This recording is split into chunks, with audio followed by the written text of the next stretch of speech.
YouTube, this is Peaches October. Today I'm going to show you how you can make your own customized wig using a closure. I have another tutorial where I made a wig using a frontal, but today's technique is going to be used doing a closure. Now what you want to do is to get you a mannequin head, a stand for the wig, a doom's cap, a T-pin. You can get a styrofoam head if you want to. It was difficult for me when I made my wigs prior to purchasing this mannequin head. It was really difficult to make the wigs, and now it's very easy because the advantage is that I'm able to move the mannequin head left and right because I have the appropriate stand for the wig and I also have the appropriate head. Now I'm saying this because this is my first time using the mannequin head, and after I completed constructing my wig and tried on the wig, it fitted perfectly because I was able to measure it and get the right measurement. As compared to the foam head, I think it's a little bit smaller, so it's a little bit difficult to create your units using that if you are not a professional like me. So that was difficult for me, but at least now I have something that I can work with that made it really easy for me to construct a wig cap. So all of the things that you do need in order to construct a wig cap, I will have it listed in the description. And don't forget to leave questions if you would like to. I use thread, but the sewing thread that I used was a nylon thread, not a cotton thread. I also did use the needle. I did not use the straight needle. I used the needle that's in a C form. I don't know how to call it, but that's what I use. Now you can see me sewing down the closure, and if you are constructing a closure, that's how you want to do it. Make sure pin it down first, make sure that it is in place. Usually the best way to measure that it is sitting right in the middle is to put the closure in between the opening there on the doom's cap, just as I have it. I don't know how it's gonna look when you're using other doom caps that does not have the line like that, but I'm just saying it's easier if you use this kind. And the doom cap that I'm using, I purchased it from Sally's beauty store or whatever. I purchased it from Sally's. The hair that I'm going to be using in this tutorial today is from Yummy Hair Extensions, and it's actually their loose wave. As we go along, you're going to see that I took down this closure because I decided to go with the loose wave hair. And so let me just say that first of all before you guys start coming at me and asking why you use this and why you use the other one and all that. So just want to clarify that I actually am just showing you how I intended to create this wig, but I definitely did not use this closure, pardon me. So when I get to the point there, I go ahead and tied the thread and cut it out. So those are the bundles that I'm using. My sister bought this hair and she had somebody weave her hair and they cut the hair into pieces, and I had to take my time and put all of the pieces together and seal the wefts in order to avoid shedding. And so I'm just creating this wig cap I'm just creating this hair into a wig cap, but the hair has been used before and it is over a year. Okay, so now if you are constructing a wig cap and you want to have some of the hair, if you want to pull up your hair sometimes, start sewing from the edge of the back of the wig cap. So as you can see what I'm doing, I pin the hair first of all to make sure that it is in line. And like I said to you, this is what works for me because I am not a professional. I'm learning as I go. And so I started sewing it close to the edge there. And once I'm done with that, I'm going to be able to use this hair in one ponytail if I want to. And so I don't know how you guys call the stitch that I'm using, but I call it the blanket stitch, because if you look at like the blankets at the edge of, you know, some of the blankets, I call it blanket stitch anyway. And so I'm just using a curved needle, and basically I'm going to zoom in so you guys can see exactly how the patterns are.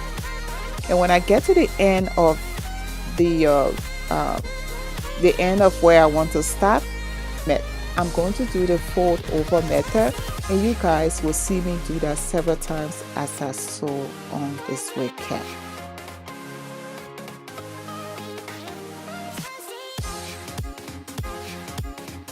Okay, so the technique that I'm using to stitch down my bundles is the loop and pull technique.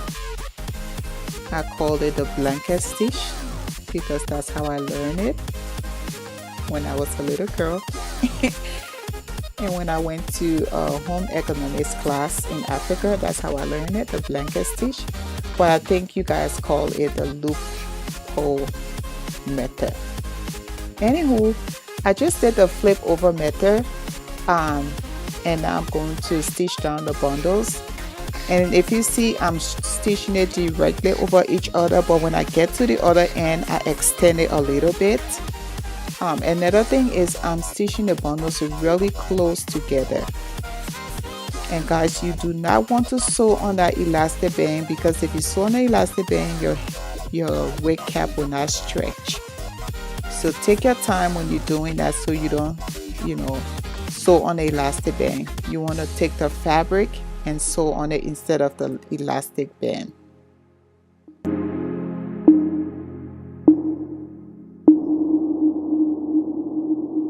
So now I'm doing a flip over method. So I go underneath the bundle and sew it and tie the edge of it, and then I go once more and pass the needle through there, and then I start with the pull and pull method, and then I go all around doing that. So this is what I'm going to do consistently until I reach at a certain point. So you're just going to keep watching. I'm going to fast forward this for you because I'm not going to take the whole day to you know, have you guys keep waiting. Nobody got time for that. But anyway, so I'm just pulling the tracks over each other and extending it to the edge a little bit. And when I get to a certain point, I'm going to just lay the tracks in a U form, and you're going to see that as we go along.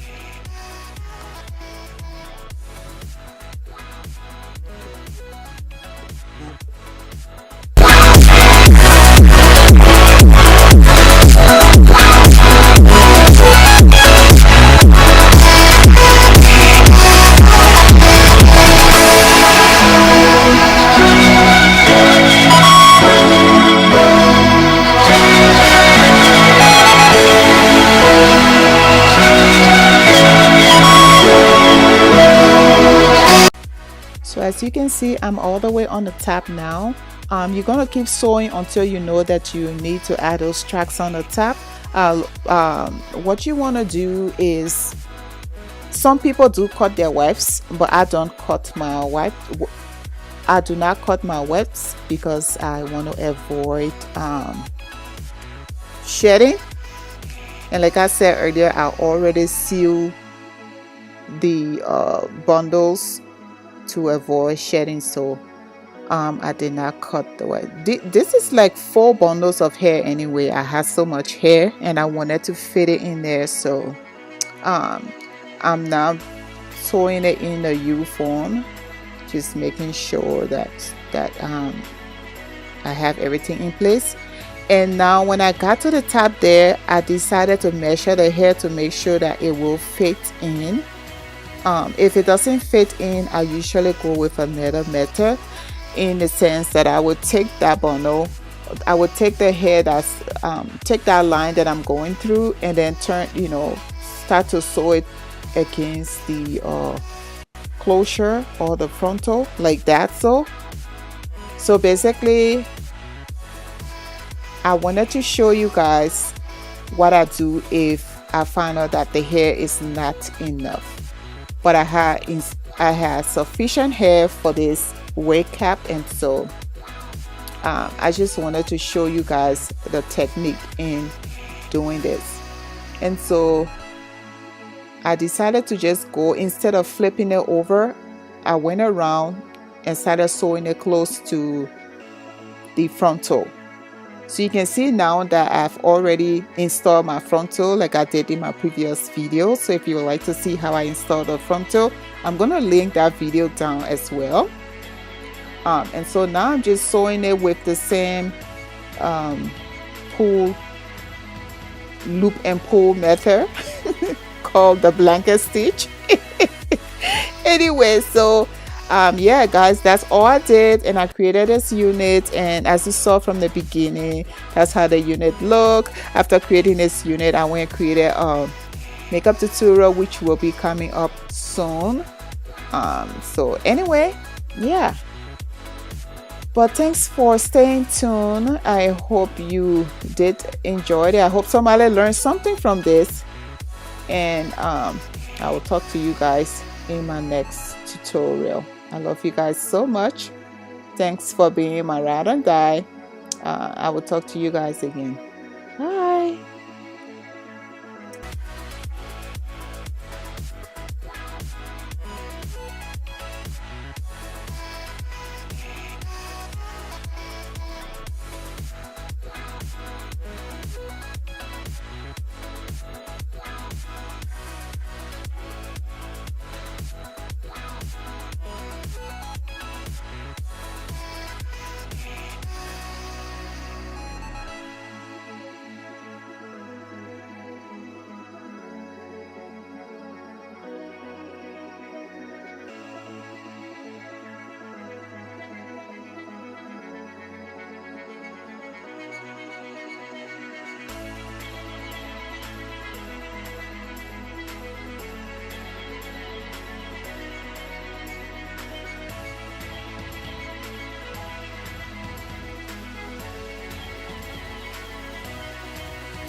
Color that I have on this screen is the I forgot the brand, but I'm putting it on the screen right now so you guys can see what brand I use.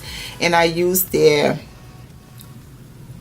titanium gray shade, so you guys can see this.